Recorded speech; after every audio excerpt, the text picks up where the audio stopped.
1997 was weird. Well, this is Doc Phoenix playing all the Marios, and this is Game & Watch Gallery 2, and welcome to the Game Boy Color. So this is actually a little bit, like, out of order, in that, Game & Watch Gallery 2 was released on the Game Boy in 1997. I'm playing the Game Boy Color version because it's literally identical except for added color. But this didn't come out until a year later. It's the Game Boy Color, I'm pretty sure came out in 98. It's all the first Game Boy Color games that I have on my list came out in 98, so... Anyway, yeah, more Game & Watch Gallery. This is, like the first Game & Watch Gallery, it's a Game Boy game that is a collection of Game & Watch games. You play through them, and if you get high scores, then you get stars marked, and the more stars you get, the more you unlocked. And here's our first game, Parachute. You, control the little rowboat guy, and you're trying to catch all of these people parachuting out of the chopper so they don't land in the water and get eaten by sharks. Those sharks are incredibly happy that you missed. Yep. As with a lot of the other Game & Watch games, at 200 points you clear your misses. 3 misses, it's game over. This is a pretty basic one. It's a lot like Fire. Yeah, they're trying to be in the right spot at the right time. Yeah, the main difference being that you're not bouncing guys, so each guy is just, you catch him once, and also the fact that the way that they arc kind of throws off your ability to see when they're going to land until you get used to it. Also, they actually take a different amount of ticks to reach the water between the 3 spots where they can land. On the far right, it's 5 ticks, in the middle it's 6, and on the far left it's 7. But otherwise, it's a pretty basic Game & Watch game, as I said. And we're just waiting to get 1,000 points so you can get 5 stars. As I was saying, the stars, you get 1 star for every 200 points that you reach for your high score in each of the modes of each of the games. At 1,000 points, you get 5 stars, and that's the maximum. You get all of the stars, and you unlock stuff, and you get the ending. Did you miss? No, I cleared 1,000, and then continued to, I think, get 2,000? This is it. Okay, almost. I almost got 2,000. Okay. Because, I kept playing until I lost. This panel? Question mark? Yeah, they actually, have things that they show you, what you've unlocked each time after you finish doing a thing. Let's go and open its panel right now. And it says we've got the music room, and I'll look at all the stuff in the gallery corner later. Okay. But at the moment, all we've got is the note board and the music room. The music room is, you can play the music in the game. The note board is a place to look at notes about things, such as the interrupt save feature. You can get a note and read about that. Hard mode for Parachute adds 1 new mechanic. On the right, they can get caught on that tree. And they will dangle for a variable amount of time before falling. Oh, so that's similar to Fire's second floor guys. Occasionally waiting before they jump out. Yeah, I mean, in Fire, the second floor guys, they would always wait until jumping out. And in this, there's always some amount of time that they're left dangling before they fall, and you've got to be quick to go and catch them because there's not much space between the tree and the water. But otherwise, it's the same game. Why are they doing this sort of aerial insertion into shark-infested waters? See, I have no idea either. This chopper is just too overloaded with soldiers? Or this is like some kind of tourist attraction? I don't know what the hell is actually going on here. It's easy to assume that this is a military operation, but... what the hell are they doing? Are they attacking the sharks themselves? Are they attacking you in your rowboat? I don't know, but that was Parachute, and it's done. I can see now! I can see now. I can see now. I can't entirely see now. I can only see... Toad's excited about it, though. Yeah, Toad's very excited about it. And a new event is open in the gallery corner. Like it's the museum. Okay. And you get 10 stars. It's like in Game & Watch Gallery 1, they have the actual, like, gallery showing just, showing off a bunch of the other Game & Watch games that aren't in here. Anyway, Helmet is our next game. And we did, this was another one we saw in the museum of the first game. Yeah. The goal is you start out at the house on the left, you are trying to enter the house on the right, you wait until the door opens, and don't get hit by all of these endless tools falling from the sky. Because despite the name Helmet, your helmet is not perfect. It does not fully protect you from all of these falling tools. You enter the house and you get 5 points. You get 1 point for every 3 tools that actually reach the ground without hitting you. Mm-hmm. The door opens and closes at regular intervals. So you see sometimes, like, it'll open up and I'll just dash through multiple times before it closes. If the path is clear.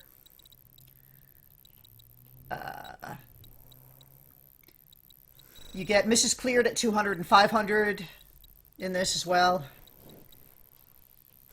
Mm-hmm. I don't know what this whole situation is either. There's just... This man has the worst house ever where there are tools constantly falling from the sky. Well, it looks like he's trying to move from his apartment complex out to the suburbs. Well, by the descriptions of things in the manual, that's a shed. Oh, he's going into his shed? Yes? Anyway, here's the original, the classic game of Ball. The original, the classic game of Ball. It's the first Game & Watch game ever made. Ball. Ball. He posted a secret for this game on the note board. Yeah, that's another thing on the note boards. You get, secrets and tips posted there for each of the games as you play them. The gift box down there, by the way, is Ball, that we actually unlocked as a playable game. Let's see. On hard, Helmet doesn't have any new mechanics. It changes things up pretty significantly, though, in that the door, on easy, the door would open for like quite a while, and then it would be closed for quite a while. And it was on a very regular timing. Mm-hmm. On hard, it's much more erratic and much more frequent. So, you know, the door will be open for a much shorter time and closed for a much shorter time, and it's very variable how much time exactly that is. Otherwise, it's the same, still 5 points for the door, 3 points for, or 1 point per 3 tools. Clear misses at 2 and 500. So, the interesting thing I find about this is it's basically just Frogger. Kinda? Like, you don't have the horizontal control that you do in Frogger, but it's a game of avoiding the enemy objects. Yep.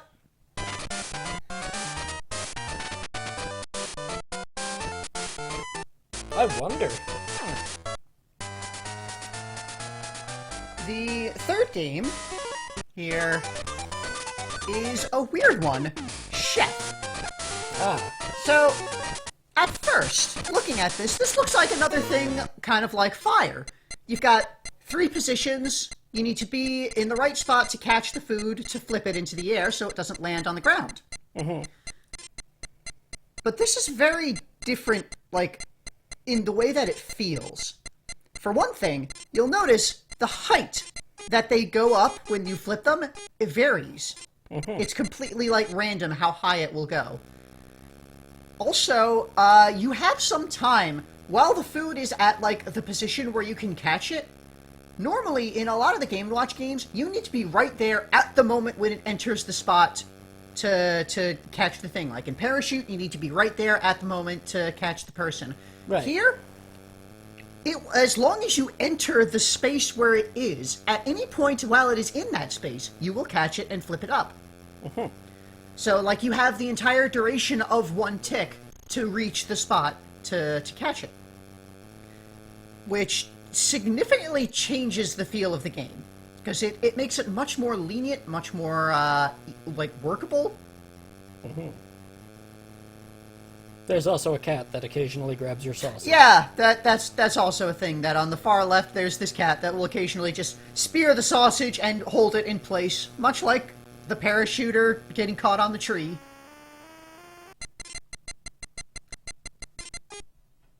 And there's the mouse down there. Funny thing with the mouse, when it grabs the food will transmute as it goes across the screen. Because on the left it's a sausage, but in the center, the second position is bacon, and then it's a fish. And they only had one available graphic to put down there. Mm-hmm. Hard mode for Chef adds a fourth position. Ah. With a drumstick.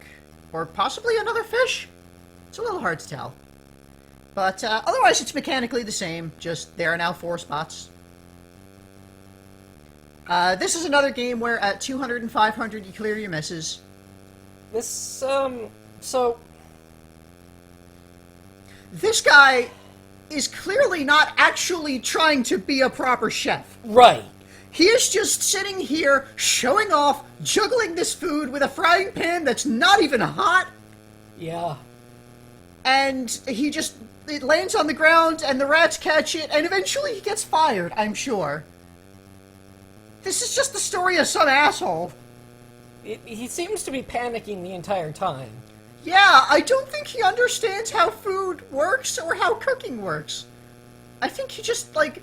Oh, you put it in the pan and it cooks, right? Why isn't it cooking? Oh. We gotta keep it in the air. Right, Why is right. it not cooking? You have to toss it. That's what makes it cook. Yeah. The motion. Okay, so I know Yeah. how to do that. I gotta do it separately. I've got all these orders I gotta get in. I gotta do 4 at a time or I'm gonna fall behind. Vermin. Vermin is the second ever Game & Watch game released, and it shows. It's extremely simple. You are this guy with 2 hammers trying to beat up these gophers that are entering presumably a place you don't want gophers to be. Probably a garden that doesn't get drawn because they couldn't draw shit like that. They had a hard enough time drawing a guy. They didn't have painted backdrops back then. But anyway, yeah, you've got 3 positions. In each of the positions, you will be able to hammer the 2 positions next to it. Mm-hmm. So there's the 5 spots where the gophers can come. Each hit gets you 1 point. Do you automatically hammer? Yes. Okay. So it's just the left and right buttons. Yep. This game is quite possibly the easiest video game I have ever played in my life. Like, on my first attempt here, I easily cleared 2,000 points. Mm-hmm. And then just stopped because I didn't want to keep going. Yeah, here we go through the Yeah, next here I go 1,000. through the second 1,000 points. The gophers come at a very regular pace. This is what a missus looks like, by the way. Mm-hmm. You get this alarm thing. A new version of Modern Mode Ball? I will get into that once we reach Modern Ball. That's like gonna be at the end. It's the last thing that we do. Vermin on hard, it's the same thing, just faster. Oh. There's no actual mechanical difference, really. Yeah, in both versions, they come at a very, very regular pace. Like, you'll get 1 coming up, and then once you hit that, you'll get another 1 coming up. That'll go for like 4 times, and then you'll get 1 coming up once 1 is halfway through, so you'll have like 2 on screen at a time, and that'll go like for 8 of them, and then there'll be 3 on screen at a time for like another 8 of them or so, and then it cycles back to 1 on screen at a time. Mm-hmm. Here, I got a couple of misses before 1,000 just because I was just dozing off. Oh. So. That was Vermin. Well, alright. So there's one last game. Yeah, and it's one we've seen before, actually. Yeah, I was worried about this one. We'll see that next time, actually. Tomorrow. Stay Well, tuned. See you then.